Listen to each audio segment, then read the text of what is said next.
అందరికి నమస్తే అండి. పుష్ప వ్లాగ్స్‌కి స్వాగతం. తడిపిండి తయారు చేసుకోవడం, పాకం కట్టడం ఇలాంటి ఏమి లేకుండా పొడి బియ్యం పిండితోనే అరిసెలను ఈజీగా ఎలా చేయాలో ఈ వీడియోలో చూపించబోతున్నాను. ఈ దూది లాంటి మెత్తటి అరిసెల్ని వంటలు రాని వాళ్ళు కూడా చేసుకోవచ్చండి. చాలా సులువైన విధానం మనం ఈ వీడియోలో చూసేద్దాం. వీడియో స్కిప్ చేయకుండా కంప్లీట్గా చూడండి. ఓకే అండి, వీడియోకి వెళ్ళిపోదాం. ముందుగా ఒక బౌల్ తీసుకొని అందులో 1.5 కప్పు బెల్లం తురుము వేసుకోవాలి. 2 కప్పుల నీళ్లు పోసుకొని ఒక 10 నిమిషాలు నానబెడితే మనకు బెల్లం ఇలా కరిగిపోయి లిక్విడ్లా తయారవుతుంది. బెల్లం లిక్విడ్ని మనము ఒక కడాయిలో ఫిల్టర్ చేసుకోవాలండి. కింద ఇసుక డస్ట్ ఉంటుంది కాబట్టి. ఇప్పుడు ఈ కడాయిని మనం కట్టెల పొయ్యి మీద పెట్టేసుకుందాం. ఇందులో సగం స్పూన్ ఇలాచి పౌడరు, 4 టేబుల్ స్పూన్ల తెల్ల నువ్వులు వేసుకోవాలి. పచ్చి నువ్వులే అండి ఇవి. ఇలా వేసుకున్న తర్వాత ఒక్కసారి ఇలా కలిపేసుకొని ఇందులో 1 టేబుల్ స్పూన్ నెయ్యి వేసుకోవాలి. నెయ్యి వేయడం వల్ల అరిసెలు మంచి టేస్ట్ వస్తాయండి. కొద్దిగా ఎసరు వస్తే చాలండి, పాకం రావాల్సిన అవసరం లేదు. ఎసరు వచ్చేంతలోపు పిండి రెడీగా పెట్టేసుకుందాం. ఇప్పుడు ఒక గిన్నెలో 1 కప్పు పొడి బియ్యం పిండి తీసుకోవాలి. 1 కప్పు గోధుమ పిండి తీసుకోవాలండి. 2 కప్పుల పిండికి 1.5 కప్పు బెల్లం తురుము తీసుకున్నాము. ఇలా పొడి బియ్యం పిండిలో గోధుమ పిండి కలపడం వల్ల అరిసెలు మెత్తగా పొంగుతూ వస్తాయండి, విరిగిపోకుండా వస్తాయి. ఇలా కలిపేసుకొని రెడీగా పెట్టేసుకోవాలి. చూడండి, ఈ మాత్రం ఎసరు వస్తే సరిపోతుంది. ఇప్పుడు మనం ముందుగా రెడీగా పెట్టుకున్న పిండిని కొద్దిగా వేసుకుంటూ కలిపేసుకోవాలి. కిందికి దింపుకొనైనా కలుపుకోవచ్చు, లేదంటే లో ఫ్లేమ్లో పెట్టుకొనైనా కలుపుకోండి, ఎట్లయినా ఏం పర్వాలేదు. పిండి మనకు తడి బియ్యం పిండిలాగా ఉండలు కట్టడం అలాంటివి ఏమి ఉండవండి. ఈజీగా కలిసిపోతుంది అన్నమాట, మనకేం ఇబ్బంది కాదు. 1.5 కప్పు బెల్లం తురుములో 2 కప్పుల నీళ్లు పోసుకున్నాం కదండి. 2 కప్పుల పిండికి 2 కప్పుల నీళ్లు పోసుకుంటే కరెక్ట్గా సరిపోతాయి. నీళ్ళు ఎక్కువ పోస్తే మనకు పిండి మెత్తగా అరిసెలు సరిగ్గా రావండి. ఒకవేళ ఎసరు తక్కువైనా సరే మనకు పిండి గట్టిగా అయినా అరిసెలు విరిగిపోతాయి. కాబట్టి మనం ఏ కప్పుతో పిండి తీసుకున్నామో అదే కప్పుతో కరెక్ట్గా నీళ్లు పోసుకోవాలి. చూడండి, ఎసరు ఎంత కరెక్ట్గా సరిపోయిందో. ఇలా ఒకసారి బాగా కలిపేసుకొని మనం ఆ గంటతో కొంచెం రుద్దినట్టు చేయాలండి, పిండి సాఫ్ట్ అవుతుంది. ఇలా కలిపేసుకున్న తర్వాత మూత పెట్టి ఒక్క 5 మినిట్స్ వదిలేయండి. 5 నిమిషాల తర్వాత మూత తీసి చూస్తే చూడండి పిండి ఎంత బాగా అయిందో. ఇప్పుడు ఈ పిండిని అంతా ఒకసారి బాగా కలిపేసుకోవాలండి. మనం పిండి కలుపుకునే ముందు 1 స్పూన్ నెయ్యి వేసుకోవాలి.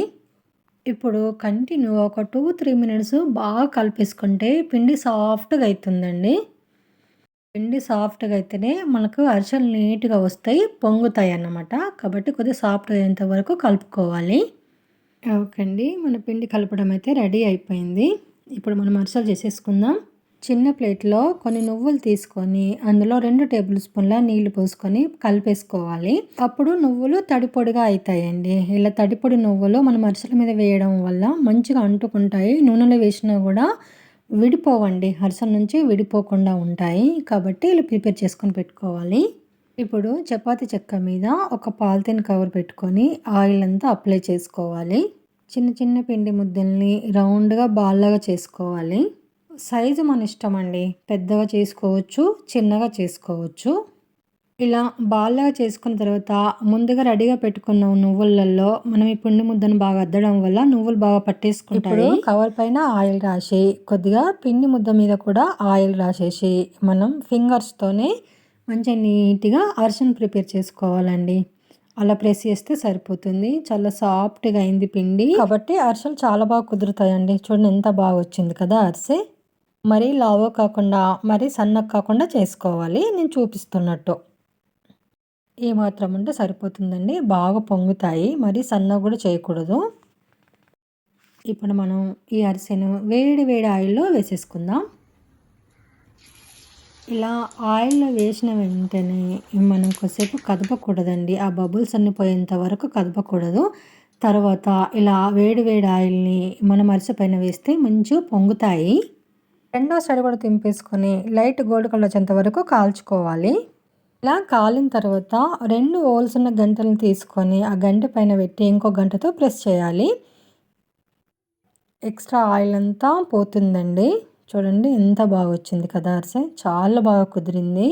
చాలా మెత్తగా వస్తాయండి, దూదిలాగా వస్తాయి. చూడండి, ఇప్పుడు వేరే ప్లేట్లోకి తీసేసుకోవడమే. చూశారు కదా ఎంత సింపుల్గా చేసేసుకోవచ్చు అరిసెల్ని. వంటలు రాని వాళ్ళైనా ఫస్ట్ టైం అరిసెలు చేసే వాళ్ళైనా ఈ పద్ధతిలో ఒక్కసారి చేసి చూడండి, చాలా బాగా వస్తాయి.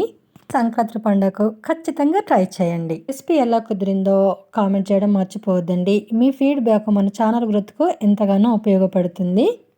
బియ్యం పిండితో కూడా అరిసెలు చేసి వీడియో పోస్ట్ చేశానండి. ఇంట్రెస్ట్ ఉన్న వాళ్ళు వీడియో చూడడానికి ట్రై చేయండి. డిస్క్రిప్షన్లో లింక్ ఇస్తాను. ఇదండి ఈరోజు మన వీడియో అయితే మీకు నచ్చిందని అనుకుంటున్నాను. నచ్చితే మాత్రం లైక్ చేయండి, షేర్ చేయండి, మన ఛానల్ సబ్స్క్రైబ్ చేసుకోండి. ప్లీజ్ అండి సపోర్ట్ చేయండి. అలాగే మంచి మంచి వీళ్ళ కోసం, విలేజ్ వంటల కోసం, ఈజీ అండ్ సింపుల్ రెసిపీస్ కోసం మన ఛానల్ ఫాలో అవ్వండి. Thank for watching.